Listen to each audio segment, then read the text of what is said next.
my name is Kayla Martin and this is my Critic 4. I'll be talking about the stalled installation as well as Cassiel's work called Pissed. So in Cassiel's work Pissed, they were doing a commentary on the Trump administration's regulation of trans people using bathrooms and how that political discussion is unnecessary and it was created out of fear and just literally bigotry by the right conservative Christian party. And we have seen this through the gay rights movement about how this fear of LGBT people was due to the threat to the heterosexual contract that creates the gender binary, which puts women in places of subordination and people that are queer in places of subordination and puts men in positions of privilege. So by having more openly queer people, this threatens that heterosexual contract, and thus fear and bigotry are used by the conservative right in order to not allow people to express themselves freely.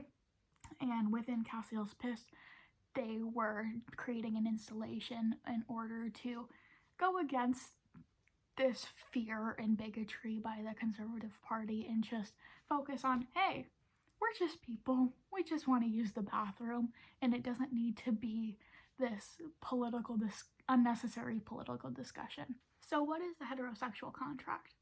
I'm glad you asked. Feminist scholar Judith Butler goes into detail in this regarding her works, and I'm very thankful for a lot of my classes at Long Beach having this intersection regarding this important discussion, and I've actually just done a paper on this, so I wanted to share a quote with you that I think is really important in terms of this discussion. So this is from Performative Acts in Gender Construction, an essay in phenomenology and feminist theory by Judith Butler. If you want to look into this for more research on your own, I highly recommend, but this quote I think is really important. Butler describes the heterosexual contract as a way to guarantee the reproduction of a given culture, various requirements, well established in the anthropological literature of kinship, have installed sexual reproduction within the confines of a heterosexually based system of marriage, which requires the reproduction of human beings in a certain gendered modes, which in effect guarantee the eventual reproduction of that kinship system. So what Judith Butler means by this is the gender binary is necessary in order to keep women in these roles of subordination and people who are queer in roles of subordination, while men are in privileged positions of power. By breaking down that heterosexual contract and allowing LGBT people and women to live more freely, then it'll allow for this breakdown of power so everyone has power distributed equally, rather than white men at the top and then women and queer people and people of color below that, in order to disrupt this class power privilege dynamic, which I think is really important. An important resource that I think really adds to this discussion that I have gone over in my human sexuality class is the movie For They Know Not What They Do. And within the movie, it talks about the rise in acceptance regarding the gay rights movement and how conservative leadership has transferred their means of fear and bigotry in order to focus on the transgender and gender nonconforming community.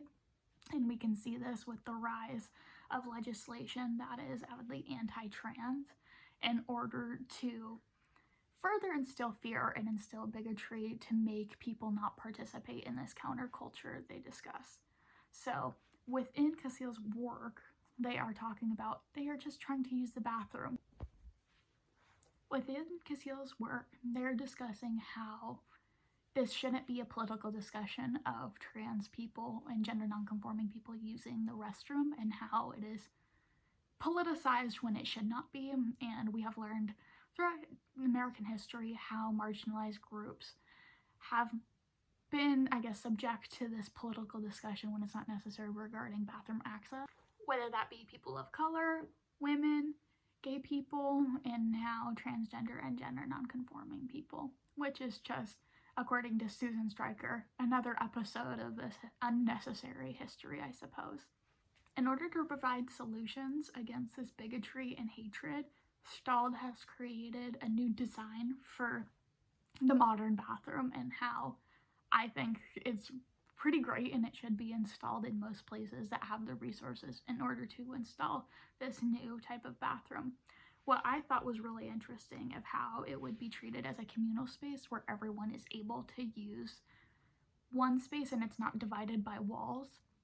And in my time to think, a student referenced that it may be scary to, I guess, share bathrooms with white cis men which have a history of sexual violence. And before doing this reading and research, I empathized with that student because that was my fear. That prior to doing this reading and research, I was fearful of sharing a bathroom with men who have a history of using sexual violence as a form of oppression and control over women and the LGBT community. And I just wasn't comfortable with the idea of sharing this space, especially when it's enclosed. But after reading Stahl's design plan, I was surprised about my reaction and how I'm very for this space, because I think one of the most important concepts is, I guess, the open concept of how there's so many people going in and out that it's not an enclosed space. Overall, I'm really glad that I had this discussion because I was not very educated about this particular subject matter previous to having this discussion. And through doing this research, I learned how important this topic is and how there's actual work being done in order to deconstruct the binary bathroom system in order to create a space that is overall more inclusive. So if you watched, thank you for listening, and if you have anything you want to add, please let me know down below, or if you have any other thoughts about this, please let me know down below. I would love to hear it, and I love having discussions about these sort of things. So thank you for watching.